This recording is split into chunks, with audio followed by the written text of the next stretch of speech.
Жылдам хабарнама қазақстандықтар үшін және бір жаман жаңалық. Өз қауіпсіздігіңізді өзіңіз сақтаңыз. Сәлеметсіздер ме достар, бізге жазылуды және де бір ғана лайк түймесін басуды ұмытпаңыздар.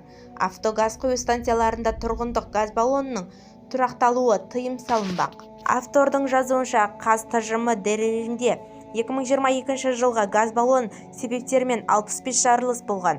Парламент мәжілісінде Қазақстан Республикасының кейбір заңнама актілерінде сұйытылған мұнай газдың айналымының реттеу процестерінің режимінің мәселелері бойынша өзгерістер мен толықтырулар енгізілу заң жобасы келіп түсті.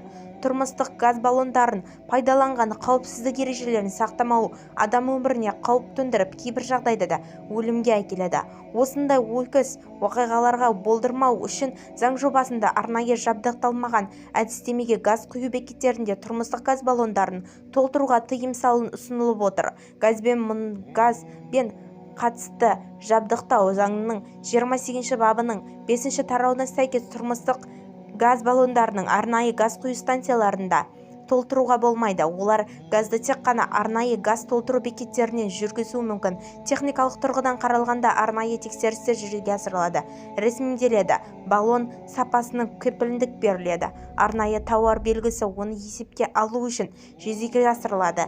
2022 жылдың ТЖМ мәліметінше жүргізсек, газ баллондардың себебінен 65 жарылыс болған. Соның ішінде автогаз құю станциялары жоқ емес. Жаңажіберінде автогаз құю станцияларында тұрмыстық баллондарда газ құю тыйым салынады, деді энергетика вице-министрі Асхат Хасанов.